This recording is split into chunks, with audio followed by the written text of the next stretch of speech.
Banyaklah mitos di masyarakat. Pertama, madu tidak disemutin. Padahal kalau saya punya madu banyak, itu ternyata semutnya beda-beda. Jadi kalau yang madu yang ini, semutnya yang ini gitu. Madu yang ini.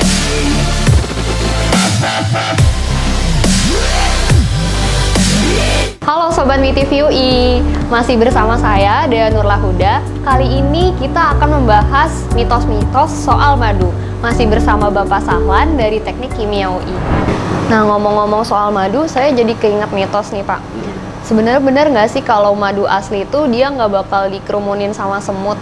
Nah, memang itu pertanyaan bagus ya mengenai madu asli atau palsu ya.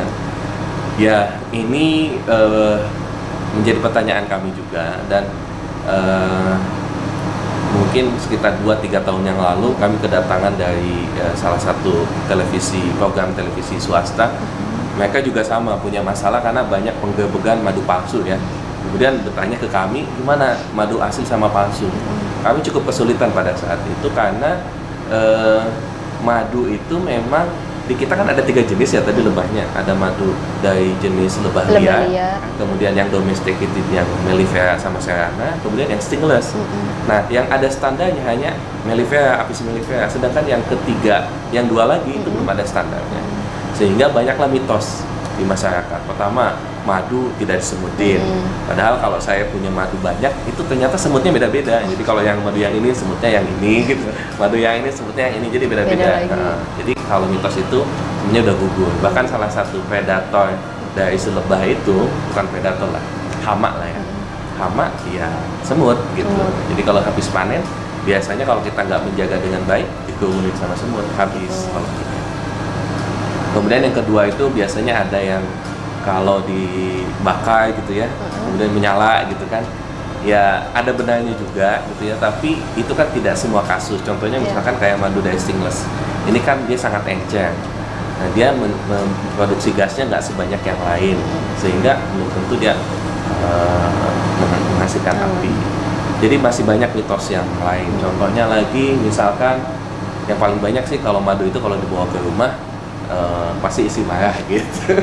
Tapi ya itu mitos-mitos yang banyak di sekolah. Makanya oleh sebab itu kami kembangkan sekarang di laboratorium kami itu adalah bagaimana mendeteksi madu itu dengan cara yang mudah. Nah, perkembangan terakhir untuk mendeteksi model-model seperti itu kita menggunakan database ya, dan chemometrik ya.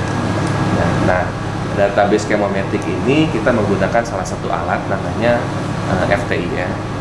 Kemudian kita mengkoleksi madu dari seluruh Indonesia ya, tidak semuanya lah, mungkin representatif dari Indonesia dari ketiga jenis tersebut. Kemudian kita buat database-nya, kemudian kita bikin persamaan mana yang asli, mana yang palsu. Kita juga buat yang palsunya, baik yang palsu dicampur maupun yang palsu yang memang dibuat sengaja ya, sintesis. Nah, dari situ kami bisa mendapatkan persamaannya. Nah, sehingga sekarang kalau ada yang mau menanyakan bagaimana madu asli atau palsu, bisa datang ke lab kami, kemudian tinggal diteteskan, kita bisa tahu dia asli atau palsu. Oh gitu. Jadi untuk membedakan cara madu asli dan palsu itu seperti ditetesi cairan itu atau gimana Pak? Iya, kalau sederhana sih agak sulit ya, tadi dengan alasan tadi. Tapi kalau di kami sih gampang, tinggal ditetesin ke alat FTI tersebut, kemudian kita lihat di komputer, kita bisa mengetahui itu berada di daerah asli atau palsu. Gitu. Kalau untuk penelitian tentang lebah sendiri masih minim atau enggak sih Pak di Indonesia? Iya, itu salah satu kelemahan kita ya di Indonesia. Jadi Indonesia itu termasuk daerah merah. Apa yang disebut dengan daerah merah? Masih banyak unknown-nya, masih banyak yang tidak diketahuinya.